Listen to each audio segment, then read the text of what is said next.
ढिलो उठ्ने मान्छेहरूको गुड मर्निङ चाहिँ यतिखेर हुँदैछ है। हेलो साथीहरू, गुड मर्निङ। सेवाहरू के गर्दै हुनुहुन्छ? अनि म चाहिँ हिजो हामी सबै हाम्रो दाइले, हाम्रै दाजुभाइ आफ्नो बडाको छोरा दाइले बिहे गर्नुभएको थियो कि केटी ल्याउनु भएको थियो। अनि त्यहाँदेखि अब भाउजू केटी के भनेर भाउजू ल्याउनु भएको थियो। अनि हिजै बेलुकै अब सानोतिनो गाउँ समाज मात्रै बोलाएर बिहे खुवाइहाल्ने, लगन सगन सकिहाल्ने भन्नुभयो नि त। अनि त्यहाँदेखि हिजो बेलुका बिहेमा गएको थियौँ। अनि खानासाना पनि उतै खायौँ। अनि त्यहाँदेखि बेलुका फर्किँदाखेरि 11 बजेको थियो क्या। अनि त्यहाँदेखि ढिलो सुताइ भएछ। बिहान उठ्दा त 6:30 भइरहेको थियो। अनि उठेर सुँगुरहरूलाई चारो दिएर, कुखुराहरूलाई चारो दिएर, गोबरहरू सोरेर, पराल लाएर, खाजा खाएर घाँसमा जाने बेलामा त झन्डै 8:30 भइसकेको रहेछ क्या। अनि गएर यो आज हाम्रो बुवा पनि इलाम जानुभएको थियो नि त। आज चाहिँ घाँस नकाट्नु हुँदैन होइन भने कहिले बुवाले ल्याउनु हुँदाखेरि चाहिँ मैले घरको कामहरू नै के गर्दै घाँस नकाट्दा नि हुन्थ्यो। अनि आज चाहिँ मैले काट्नै पर्ने थियो। अनि 8:30तिर त घामसाम पुरा लागेर कस्तो गर्मी हुन थालेको कि। यो चाहिँ फेरि अझै तल खोलाकै माई खोलाकै छेउमा छ नि त। उतल देखिँदै गरेको चाहिँ खोला हो क्या। यसपालि ठुलो बाढी आएर सबै बगाएर लगेर बगरै मात्रै पुरै देखिरहेछ। हेर्दै उराट लाग्दो देखिरहेछ। अनि पुरै गर्मी भइसकेको थियो कि यहाँ पुग्दाखेरि। अनि मैले चाहिँ यो काब्राको घाँस सार्ने भनेर, अनि काब्रा घाँस सारेर ल्याउनु पर्यो। काब्रा घाँस चाहिँ अलिक त्यो खारो हुन्छ नि त। अनि भनेर ल्याएर गएको थिएँ।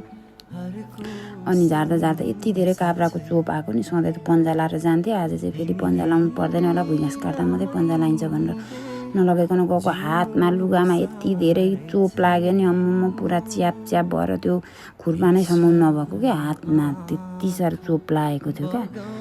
अनि त्यो कपडातिर पनि लाग्यो, तर कपडा त त्यत्तिकै घरमा बस्दा लाउने कपडाहरू थियो, पुरानो कपडाहरू। त्यो पनि यस्तैमा काम गर्नुपर्छ भनेर मैले आज चाहिँ झन् फाटेको लुगाहरू मात्रै लाएर गएको थिएँ कि, पुरानो कपडाहरू। अनि वास्तै भएन, तर हातमा चाहिँ यति धेरै चोप लागेको छ नि, पुरै धुँदाखेरि पनि जाँदै नगएको घरमा आएर। अनि त्यहाँदेखि म यस्तरी हिरो स्टाइलले म यहाँबाट उफ्रेर झरेँ नि अनि यस्तो गरेर अप्ठ्यारो थियो कि यहाँनिर। अनि उता पस्नु चाहिँ सानो बाँसको उयोमा लाएर बसेको थिएँ।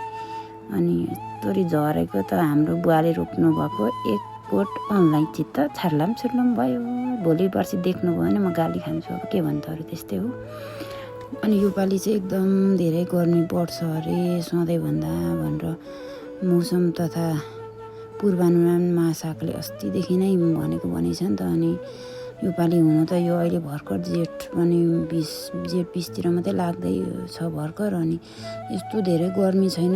असार साउनहरू जतिकै गर्मी छ यहाँतिरै। झन् तराई एरियातिर कस्तो होला म त सोचेर छक्क परिरहेको छु। यहाँतिर पनि अब यो साउन भदौतिर त धेरै नै गर्मी हुन्छ होला जस्तो लागिरहेछ कि।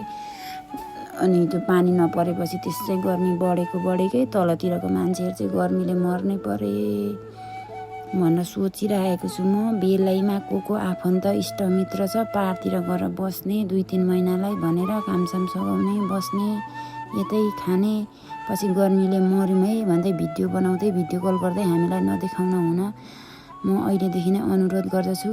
मेरो इष्टमित्र, छरछिमेक, आफन्तहरू जो तराईमा हुनुहुन्छ।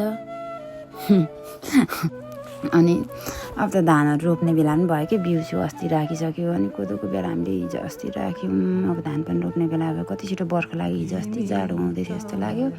कस्तो छिटो बर्खा लागेको क्या। अचम्म लाग्छ। बर्खा चाहिँ मलाई अलिक सिक लाग्छ कि। अब जुकाहरू आउनु थाल्छ, अनि साँपहरू पनि निस्किन थाल्छ, अनि गर्मी हुन्छ कम्ती होइन यहाँतिरै। अनि अब धान रोप्ने बेला हुन्छ, कोदो रोप्ने बेला हुन्छ, अलैँची फाड्ने गोड्ने बेला हुन्छ। अनि अलैँची गोड्दाखेरि बारुलाले चिल्छ फेरि। यो अलैँचीको बुट्टामा चाहिँ बारुला आएर बसेको हुँदो रहेछ। थाहै नपाइकन अब आफूलाई थाहा हुँदैन कहाँ छ भने झ्याम्की फाड्दै बस्दाखेरि आएर अनुहारहरूतिर चिलेर घरि हनुमान जस्तै बनाइदिन्छ हो।